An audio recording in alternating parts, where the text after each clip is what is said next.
Have you ever driven through a small American town and felt a chill run down your spine? Main Street is lined with boarded-up storefronts.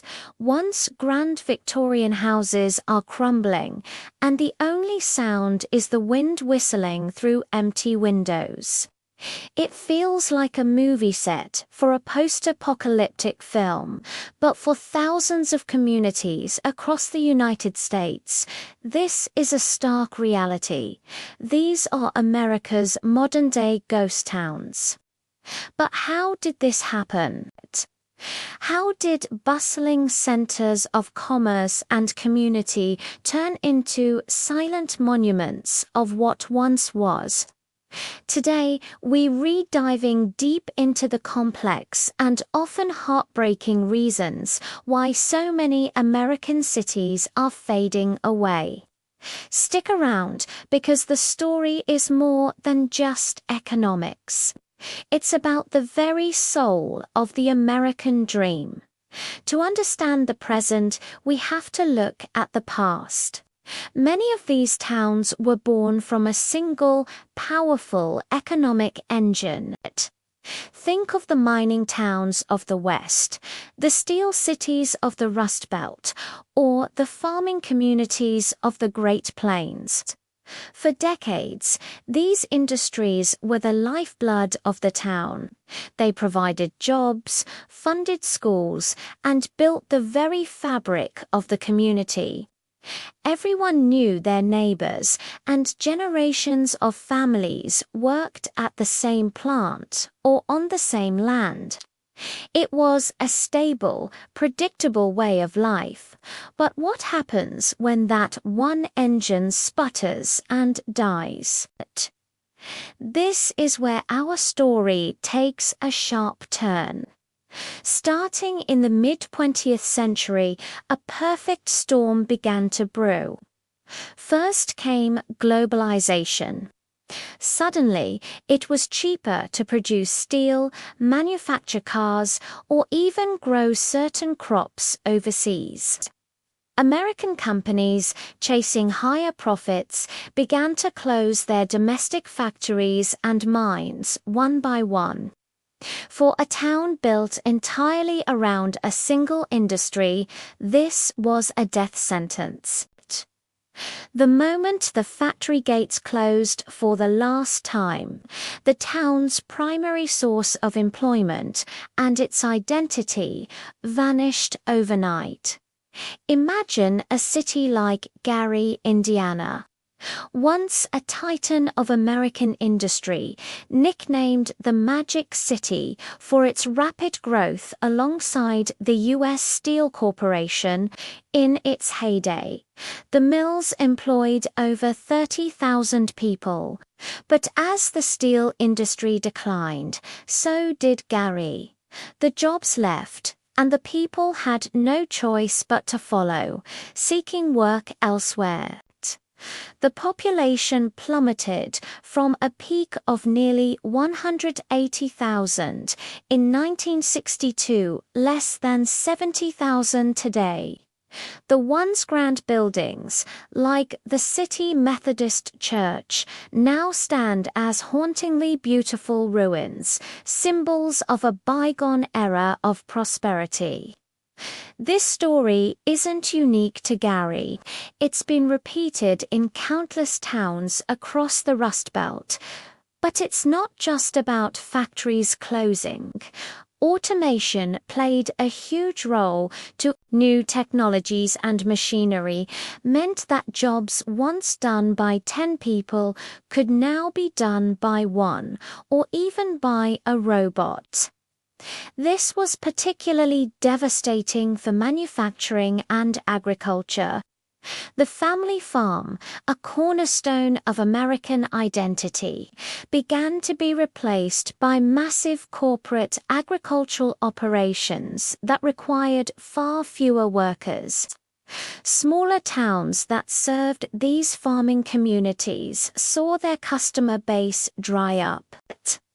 The local diner, the hardware store, The movie theater they couldn't survive when the people they served were no longer there. Then there's the brain drain. As the good-paying, stable jobs disappeared, the younger generations faced a difficult choice. Stay in a town with no future, or leave to find opportunities in larger cities. The most ambitious, educated, and talented young people were often the first to go. They left for college and simply never came back. This created a vicious cycle. With fewer young people, the local tax base shrinks, leading to underfunded schools and public services. This makes the town even less attractive to new families or businesses, accelerating the decline. The population that remains is often older, on fixed incomes, and less able to revitalize the community. You can see this pattern in places across the heartland. Take Cairo, Illinois, for example. Situated at the strategic confluence of the Ohio and Mississippi rivers, Cairo was once a vital hub of shipping and trade, but as river trade gave way to railways and highways, and racial tensions tore the community apart in the 20th century, the city began a steep decline. Its population has fallen by over 90% since its peak. Today, entire blocks of the city are abandoned, a heartbreaking testament to its lost potential. Another factor we can't ignore is the shift in how and where we shop. The rise of big box stores on the outskirts of town, and more recently, the explosion of e-commerce, has been the final nail in the coffin for many a main street. Why shop at the local family-owned bookstore when you can get a discount at a massive chain retailer, or have any book in the world delivered to your doorstep in 2 days? These small businesses were more than just places to buy things. They were community gathering spots. Their closure didn't just mean a loss of commerce, it meant a loss of connection. The opioid crisis has also cast a dark shadow over many of these struggling communities. Economic despair, lack of opportunity, and a sense of hopelessness created fertile ground for addiction to take root. This public health emergency has further devastated families, strained already limited resources, and added another layer of tragedy to the story of these fading towns. It's a crisis born from despair, which in turn creates even more despair.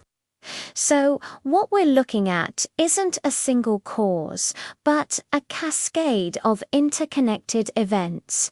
The collapse of a single industry, the relentless march of automation, the migration of youth, the death of Main Street, and the shadow of public health crises. It's a story of economic forces far bigger than any single town could fight. But is it all doom and gloom? Not entirely. Some towns are fighting back with creativity and resilience. They're trying to reinvent themselves. You see some communities transforming their industrial past into a tourist attraction, turning old factories into lofts, breweries, and art galleries. Others are trying to attract remote workers, marketing their low cost of living and quiet, small-town charm as an antidote to chaotic city life. There are efforts to invest in new, sustainable industries like renewable energy or specialized local agriculture. These comeback stories are inspiring, but they are incredibly difficult to achieve. It requires immense local will, strategic investment, and often a little bit of luck. For every town that finds a new footing, there are many more that continue to fade. The story of America's ghost towns is a sobering reminder that progress and prosperity are not always evenly distributed. It's a complex tapestry woven from threads of global economics, technological change, and the deeply personal stories of millions of Americans who have watched their homes and their way of life disappear. It forces us to ask tough questions about what we value as a society and what we owe to the communities that helped build the nation. What do you think? Have you seen this happening in your own area? What do you believe is the key to revitalizing these towns?